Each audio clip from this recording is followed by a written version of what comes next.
স্বরাষ্ট্রমন্ত্রীর ছেলের প্রশ্রয়ে বেপরোয়া হয়ে ওঠেন পুলিশ কর্মকর্তা আব্দুল্লাহ হিল কাফি। তার প্রথম পোস্টিং ছিল রাজধানীর ধানমন্ডিতে। এই অভিজাত এলাকায় ছিল সাবেক স্বরাষ্ট্রমন্ত্রী আসাদুজ্জামান খানের বাসা। কর্মসূত্রে ঘনিষ্ঠতা হয় মন্ত্রীপুত্র শাফি মোদাচ্ছের খান জ্যোতির সঙ্গে। আগে থেকে ছাত্রলীগের সাপোর্ট থাকায় আর পিছু ফিরতে হয়নি কাফিকে। তর করে পদোন্নতি পান, সিঁড়ি বেয়ে উঠে যান অতিরিক্ত পুলিশ সুপার পদে। সবশেষ পোস্টিং ছিল ঢাকা জেলার অতিরিক্ত পুলিশ সুপার হিসেবে।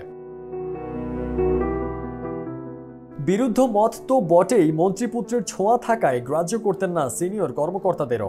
এ বেপরোয়াপনায় কাল হয়। আওয়ামী লীগ সরকারের পতনের দিন গত 5 আগস্ট ঢাকার আশুলিয়ায় ছাত্র জনতাকে হত্যার পর আগুনে পুড়িয়ে ফেলার ঘটনা সামাজিক যোগাযোগ মাধ্যমে ছড়িয়ে পড়ে। এই ঘটনায় কাফির সংশ্লিষ্টতা থাকার অভিযোগ উঠেছে বেশ জোরে সোরে। সামাজিক মাধ্যমে ভাইরাল লাশের স্তূপের ঘটনাটি আশুলিয়ায়, যা ঢাকা জেলা পুলিশের আওতাধীন। ওই এলাকার দায়িত্ব ছিল কাফির ওপর। তার নির্দেশ ছাড়া পুলিশ লাশের স্তূপ করতে পারে না। গত 5 আগস্ট সকালে আওয়ামী লীগ সরকারের পতন ঘটে। এরপরই বেলা 3টার দিকে আশুলিয়ায় ঘটে এই ঘটনা। পুলিশের একটি দায়িত্বশীল সূত্র দেশ রূপান্তরকে জানায়, প্রাথমিক জিজ্ঞাসাবাদের জন্য রাজধানীর মিন্টো রোডের ডিবি কার্যালয়ে রাখা হয়েছে কাফিকে।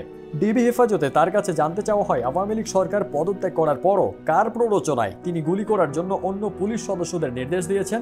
এই প্রশ্নের কোনো সদুত্তর দিতে পারেননি এই কর্মকর্তা। প্রশ্নের জবাবে তিনি নিজেকে নির্দোষ দাবি করেন। তখন তাকে পাল্টা প্রশ্ন করা হয়, তিনি যদি অপরাধী না করতেন তাহলে কেন দেশ ত্যাগ করার জন্য বিমানবন্দরে গেলেন।